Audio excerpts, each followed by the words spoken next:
Hello, it's Melinda from Alexis and Melinda's Art Space. Another art journal page today, having so much fun doing my art journal pages. So working in my altered book, so you can see some text in the background. That pink that I started with is actually Lindy Stamp Gang powders and gesso scraped across the page. It's something I do at my craft shows when I demonstrate or when I show different products. I just do it straight in my art journal, so it saves having multiple pieces of paper running around. So I'm using some Little Birdie ink sprays. So just spraying them on one side and sort of kissing the paper together or rubbing it together to try to spread the sprays. These sprays aren't working as well as I anticipated. They are very translucent and they do sort of fade into one another. So I didn't get the desired effect. Now I don't know whether that's because I did on the gesso with the pink in the background.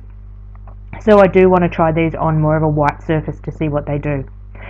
But my art journal is all about play and experimenting. So this is a page I chose tonight. So just trying to get some stenciling to show up in the background. It does sort of fade into each other, and also pressing the ink from the back of the stencil onto the page and just mopping it up with a roller paper towel when it gets too much.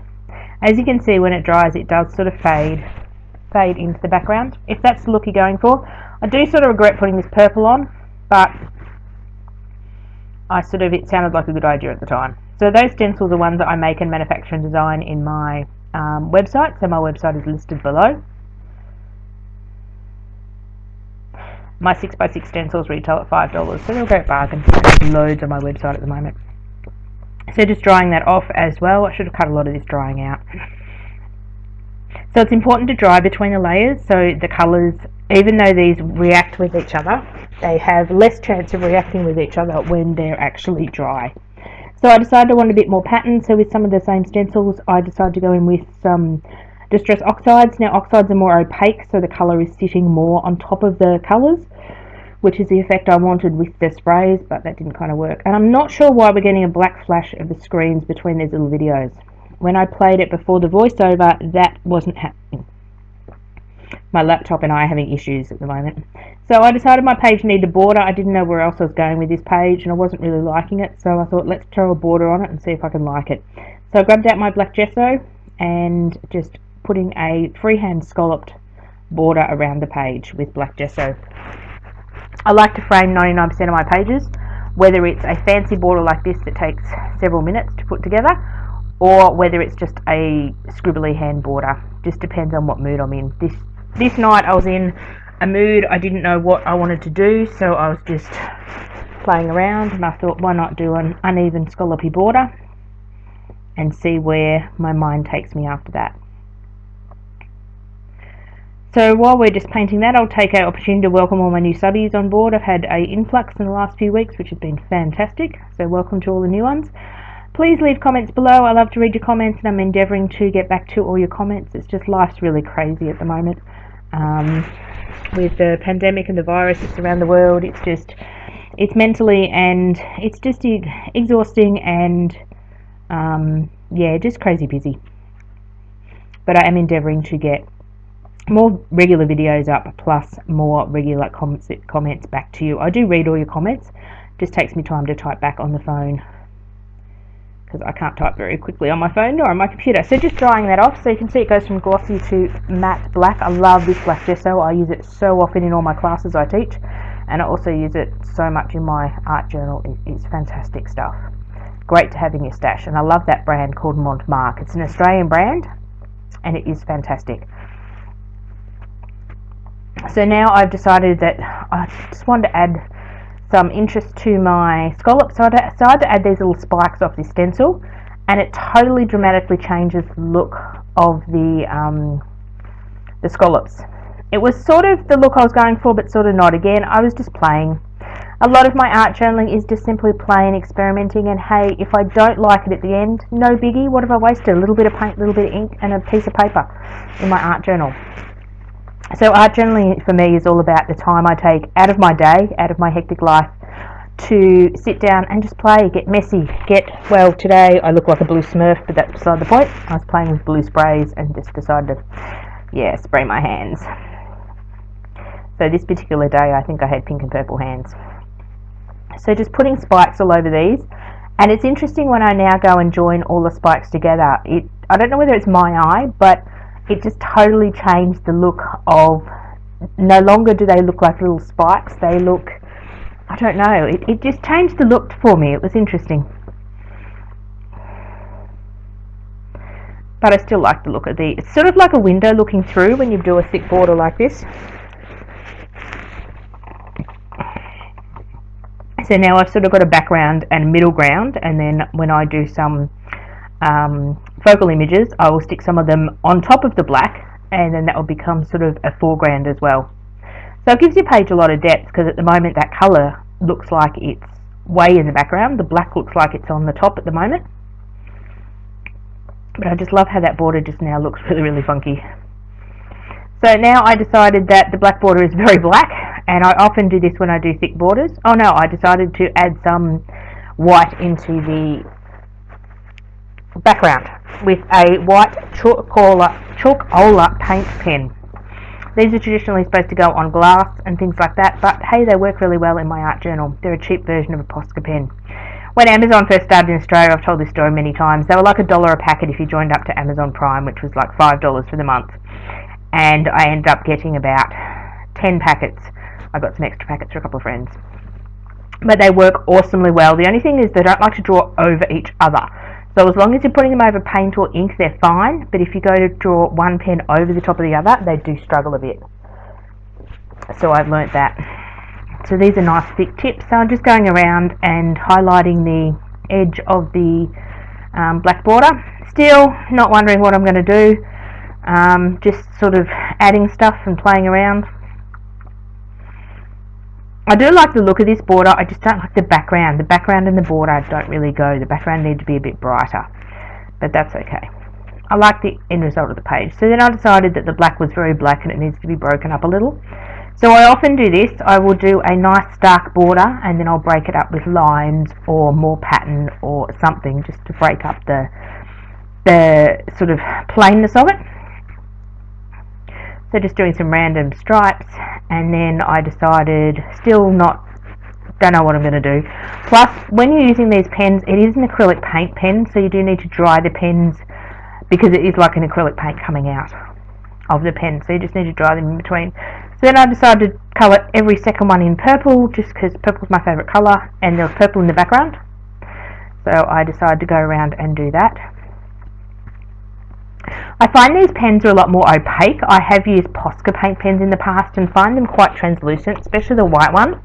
I do struggle to get a very white on my page, so often I'll use a whiteout pen, or I found these Chalkola paint pens really well, and they're not really chalky. Some other cheap chalk pens I've used will sort of flake off unless you seal them, but I found these ones work really well.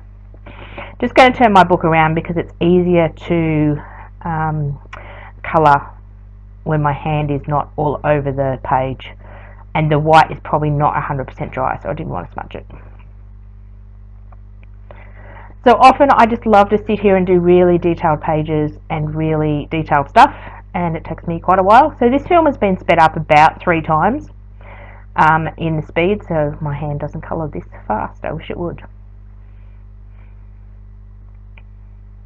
So now I come to the end and I've got an issue. I have to go in and put another little white stripe in and give it a bit of purple just to make sure it doesn't have 2 white lines together. Oh, I'm terrible like that, aren't I? So just drying off my purple paint again on my purple paint pen. So this layout probably took me, I think it's about 15 minutes of filming, so times 3 would be 45, plus a bit of fizzing around and drying. So this one probably took me about over an hour, which doesn't seem a long time until you go to actually sit there. And these images were pre-stamped, so probably another 10 minutes pre-stamp these images. So this lady I've actually stamped out and taken her to my computer and enlarged her, because the little image just got lost on the page when I was working out what sort of images I wanted to use. So I decided to bring these little birdie sprays back in the mix and actually colour my images with them. Now I have a laser printer, so these images are done with toner, so putting a watercolour ink over them, they will not actually run. So you want to make sure you're using an archival ink pad, which means basically when you put your watercolour over the top, they don't run, or a laser printer. So you can take images down to, like, well, not at the moment because you're not supposed to be going out for non-essential things, but when we are allowed out of our house, you can go to Officeworks and they can enlarge things and reduce things and photocopy them on a laser printer for you. Something like Officeworks or any of your sort of stationery supply stores. So this is my extent of my colouring ability. I don't like to sit there and colour images. This is about what I will do to colour images in. I do use a few alcohol markers, and that could have been my other option to colour them in, but I decided that these are on my desk, so let's use those. So as you can see, I am going outside the lines and there's not a lot of shading. I'm just whacking colour on because I have no patience for colouring in. I'd rather sit there and draw. When this art therapy colouring, adult colouring phase come in several years ago, I have bought several of the books, but I tend to use the pictures uncoloured in my art journal. I just don't sit there and colour. One particular book I bought because I love the images in it, and I sat down and redrew a lot of them because that makes me happy more than colouring in. I'm a weird person like that. You should know that by now. And if you're a newbie, welcome to the weird world of Melinda's art. So just drying those off, just making sure when I'm opening the little ink sprays, I'm actually holding them in my hand so I don't accidentally sort of tip them over. I've been prone to do that before too. Must get a little jar or something I can sit them in. So now I'm going in with some finer pen work just on the images, just to put my own impression on them and to make them stand out a bit more. So on her face I did sort of like her eyebrows, doing some stripes and things and dots on her pants, just to give her a bit more dimension, not so flat. That's what I don't really like about the coloured images, because some of them do tend to look very flat. And I like to have my images with sort of a bit more life, and when you do some hand doodling or some hand drawing over the top of them, they sort of give it your own personality, if that makes sense. So just making sure I'm not adding too much into this paper, because this is only... So I was just saying, just don't put too much ink on your papers. This is not regular photocopy paper, but it's probably about 100, normal is 80, it's probably about 150 GSM. So it goes through my printer really nicely, but it's a bit thicker than normal paper. But of course it's not watercolour paper or cardstock by any means, so do be careful the amount of water you're putting on it. So just making sure I dry each colour in between, and now I go to fussy cut them out. I don't bore you with watching me fussy cut all the images. Here we go, magic of television. So playing around with where my little birdies are going to be. And see how she's sitting on top of the black? That's what I was talking about. I've got like a background, I've got a middle ground, and I've got a foreground. I often do that in my layouts to give them depth. Then I decided we needed some more shapes. So I thought we would have a go at hand drawing some mushrooms. Mushrooms are quite easy to draw. I tend to draw straight with a waterproof pen. I don't worry about a pencil first, because I find I will think more of and be more deliberate with my lines with a permanent pen than I will with a pencil, because a pencil I can just rub it out and do it again, and then I try to get it perfect. So when I do all my drawings and sketchings, I always work straight in black pen. And I've got a few videos like that on my channel, drawing in straight black pen and doing flip throughs of the albums or the sketchbooks that I do in. So just drawing some different shaped wonky toadstools. Just wanted something different for my page. I do like how my toadstools turned out. They're rather cute, if I do say so myself. So just putting a bit more detail on them, and then I will colour them in.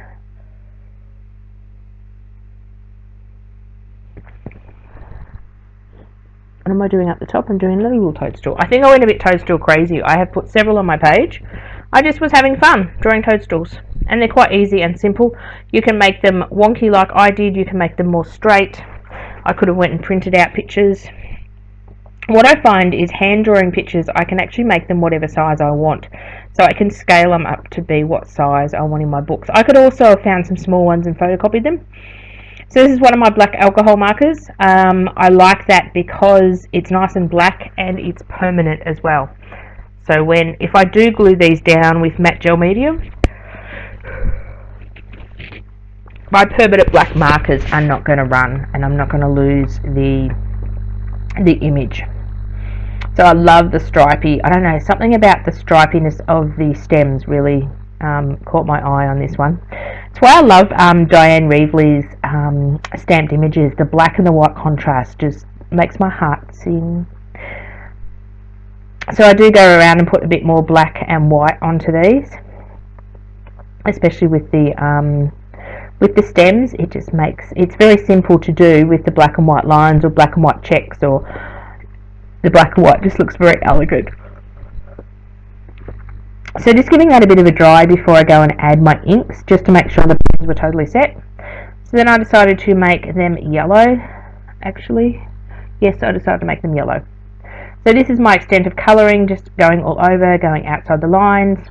This yellow is quite bright, where quite a few of the other colours aren't so bright, so it really gives a pop to the page. I wish the other colours were as bright as this yellow, but they're not. I do prefer bright colours when I'm doing my artwork and my art journaling. I'm not really a pastel person, and I'm not really a heritage-like person, like browns and like the Tim Holtz browns and things. I'm more of a bright but not fluoro sort of person. So giving the inks a good dry, and then I go back in and do some more colouring on them with the Chalkola paint pens. So just adding some white details.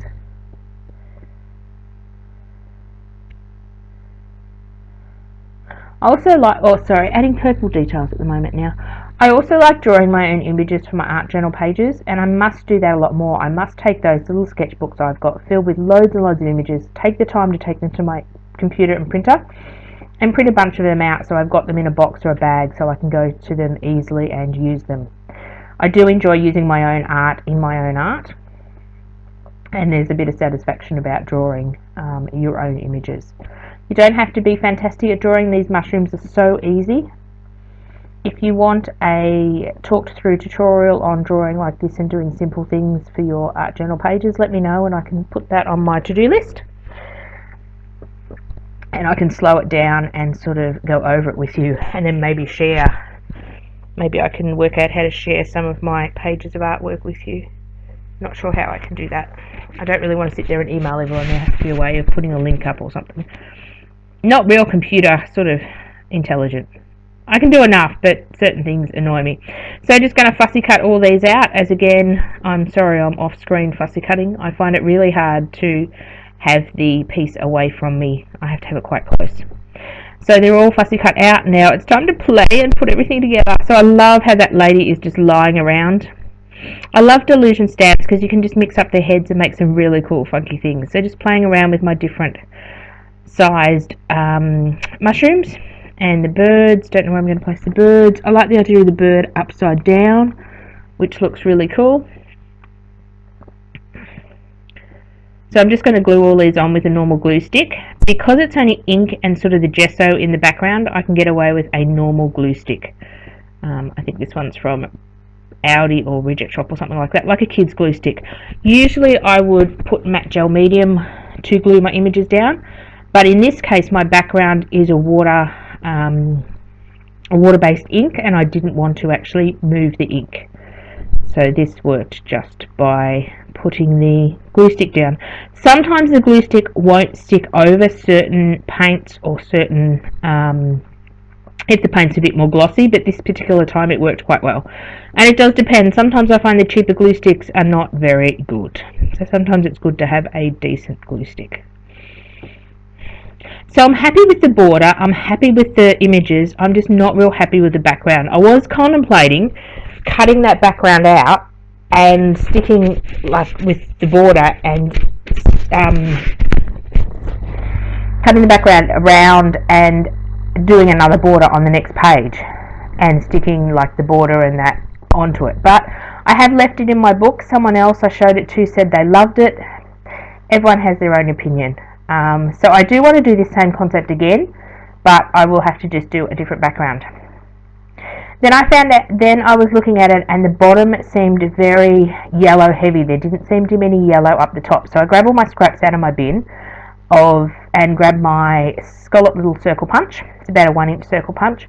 And I decided I needed some yellow up the top left hand corner, because yellow seemed to be very heavy on the bottom. So I cut my scallops in half, and I'm just going to add a few little paper shapes up the top just to balance out the yellow, because at the moment, as I said, my page looks very, very bottom heavy.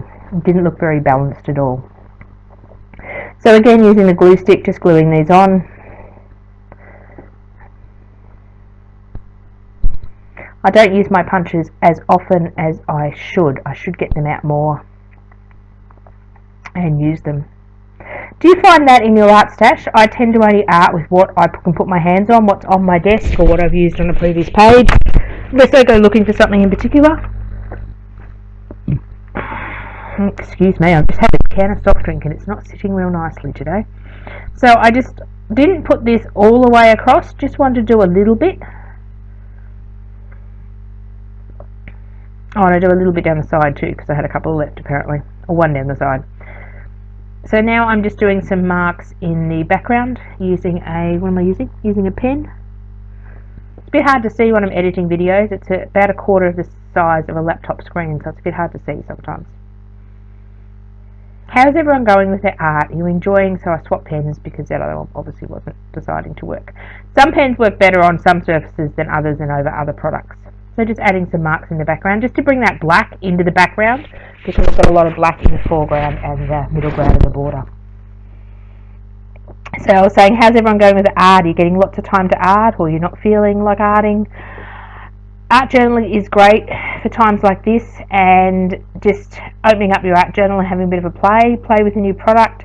You don't particularly have to make something, you can just swatch out new paints you bought, or just have a bit of a play, see how they work on different surfaces. Do I gesso the page? Do I not gesso the page? So playing with your art supplies is a great way to just take some time out of your day and have fun. It's a great stress reliever too. So just popping some white dots around, thinking the page sort of needs something. Then I noticed the yellow was very yellow. I didn't think there was enough yellow, put yellow, then it was too yellow. I can't win lately. So I decided to do sort of scallops and take a bit of the yellow away with black, and I really like how that turned out. That looks really, really nice. So I often think it needs more colour, then I'll put the colour there, and then I decide it doesn't need that much colour and I take it away. I don't know, it's all about finding balance. And it's all about finding and knowing when to stop in an art journal page. Yes, just putting some white on her eyelashes. So knowing when to stop in an art journal page is very hard. So then I decided my mushrooms need a bit more work, so putting some white dots around those. I could sit here and fiddle for hours on things and just dot things and zentangle and draw, and it's just fun. So a bit more black on the birds just to make them sort of stand out. I find sometimes stamped images, it's nice to go over them with either a black pencil or a black marker just to bring out the darkness of them.